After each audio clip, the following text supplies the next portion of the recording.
जालन्याच्या police parade ground इथं 1 मे उत्साहात पंकजा मुंडेंच्या हस्ते ध्वजारोहण. पंकजा मुंडेंचा इशारा, खत व पाणी टंचाईत नागरिकांना त्रास नको, प्रशासनाला कडक आदेश. जालन्यात टंचाईवर तातडीनं उपाययोजना करा, पंकजा मुंडेंचे निर्देश. खत व पाणी टंचाईत शेतकरी नागरिकांना दिलासा द्या.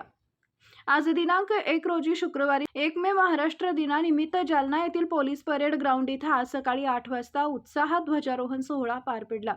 या कार्यक्रमात पालकमंत्री पंकजा मुंडे यांच्या हस्ते ध्वजारोहण करण्यात आले. यावेळी बोलताना पंकजा मुंडे यांनी नागरिकांना महाराष्ट्र दिनाच्या शुभेच्छा देत प्रशासनाला महत्त्वाच्या सूचना दिल्या. जिल्ह्यात खत टंचाई आणि पाणी टंचाईच्या पार्श्वभूमीवर कोणत्याही शेतकरी किंवा नागरिकांना त्रास होऊ नये यासाठी आवश्यक ती सर्व उपाययोजना तात्काळ राबवाव्यात असं त्यांनी स्पष्टपणे सांगितले. दरम्यान काल उशिरा पंकजा मुंडे यांनी खरीप हंगामाची तयारी तसेच पाणी टंचाई निवारण आराखड्याबाबत आढावा बैठक घेतली. या बैठकीत खत पुरवठा सुरळीत ठेवणे, जलस्रोतांचे योग्य नियोजन करणे आणि नागरिकांना कोणतीही अडचण भासू न देणे यावर विशेष भर देण्यात आला. जिल्हा प्रशासनानेही या सूचनांची तात्काळ अंमलबजावणी करण्याचं आश्वासन दिलं असून आगामी खरीप हंगाम आणि उन्हाळ्यातील पाणी टंचाईचा सामना करण्यासाठी प्रशासन सज्ज असल्याचं यावेळी स्पष्ट करण्यात आले. आज काय शुभेच्छा देणार 1 मेच्या?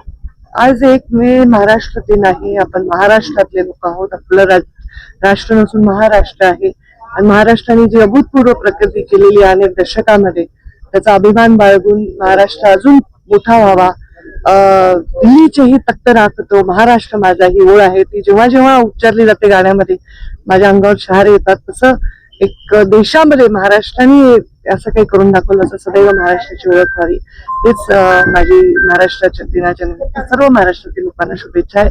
आज कामगार दिन आहे, कामगारांना सुद्धा मनापासून शुभेच्छा. काल खरीप हंगामाची आपण आढावा बैठक जिल्ह्यात किती हेक्टरवरती पेरणी होणार आहे, खताची परिस्थिती काय आहे, हे सगळे डिटेल मी तुम्हाला देईन वाटलं ते लेखी. पण जिल्ह्याच्या पाणी टंचाईवर, जिल्ह्याच्या पेरणीवर, खताच्या आवक जावकवर, बियाण्यांच्या आवक जावकवर, या सगळ्यांवर मी पूर्णपणे काल विस्तृत बैठक घेतलेली आहे.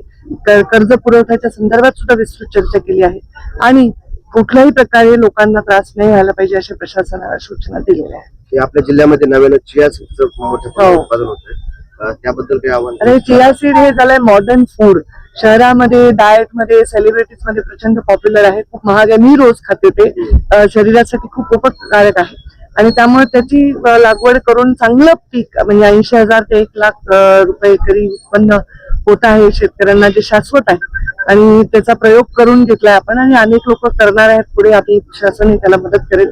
त्याचं मार्केटिंग कसं करावं, ब्रँडिंग कसं करावं, ह्याच्यावर सुद्धा भविष्यामध्ये आम्ही प्लॅनिंग करू जर त्याची लागवड चांगली झाली. जिल्ह्याला 45 वर्ष पूर्ण होत आहेत आज, त्याच्यामुळे फेस्टिवल आहे, त्याला पण तुम्ही सगळेजण या जिल्ह्याच्या जालना रायझिंग फेस्टिवल साठी.